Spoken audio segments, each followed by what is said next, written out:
আসসালামু আলাইকুম। ওয়ালাইকুম আসসালাম রহমতুল্লাহ বারাকাতুহু।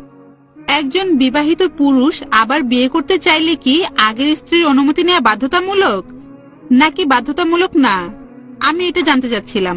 বোন প্রশ্ন করলেন যে বিবাহিত পুরুষ যদি দ্বিতীয় বিয়ে করতে চায় তাহলে তার প্রথম স্ত্রীর কাছ থেকে অনুমতি নেওয়াটা বাধ্যতামূলক কিনা।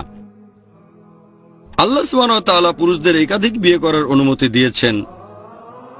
সূরা নিসা অধ্যায় 4 আয়াত 3। আগে বলেছি, তোমাদের পছন্দের নারীকে বিয়ে করো 2, 3 বা 4 জন, তবে সুবিচার করতে না পারলে একজনকে বিয়ে করো। তাহলে এমনিতে স্বাভাবিক পরিস্থিতিতে প্রথম স্ত্রীর অনুমতি নেওয়ার প্রয়োজন নেই। তবে নিকানামাতে যদি এটা উল্লেখ করা থাকে, যখন একটা ছেলে আর মেয়ে বিয়ে করতে যাচ্ছে, পুরুষ মহিলা বিয়ে করছে, তখন যদি নিকানামায় হবু স্ত্রী শর্ত জুড়ে দেয় যে আমি তোমাকে এই শর্তে বিয়ে করছি যে তুমি দ্বিতীয় কাউকে বিয়ে করতে পারবে না, এ ধরনের ক্ষেত্রে অনুমতি নেওয়াটা বাধ্যতামূলক। সাধারণভাবে এটার প্রয়োজন নেই, কিন্তু নিকানামায় উল্লেখ থাকলে অনুমতি নেওয়া ফরজ। তবে আমার মতে যদিও এটা বাধ্যতামূলক না, আমি বলবো করলে ভালো, বলা উচিত, ঠিক। তারপরও এটা ফরজ না। যদিও অনুমতি নেওয়াটা বাধ্যতামূলক না, আমি বলবো নিলে ভালো, এটা ফরজ না। তবে আমার মতে অন্ততপক্ষে প্রথম স্ত্রীকে দ্বিতীয় বিয়ের কথাটা অবশ্যই জানানো উচিত। দ্বিতীয় বিয়ে করলে সেটা গোপন রাখতে পারবেন না। কেন? যদি স্বামী গোপন রাখে তাহলে দুই স্ত্রীর সাথে সুবিচার করতে পারবে না। দ্বিতীয় স্ত্রীর কাছে এটা গোপন করবেন না, প্রথম স্ত্রীর কাছেও গোপন করা যাবে না। সবচেয়ে ভালো অনুমতি নেয়া।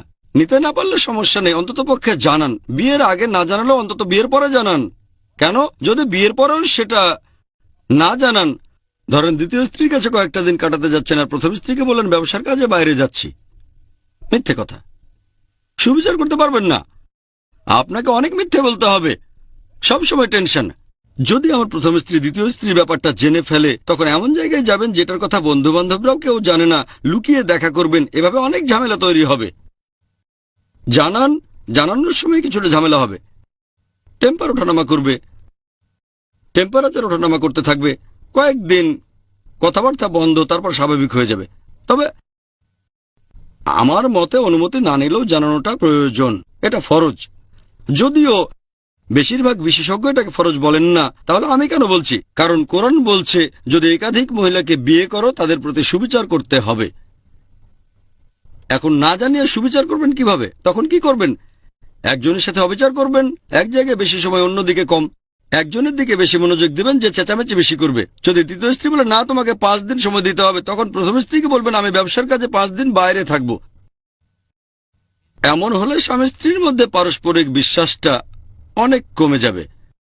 সেজন্য আমার মতটা হলো অন্ততপক্ষে জানান আর তাকে কারণটা বলেন।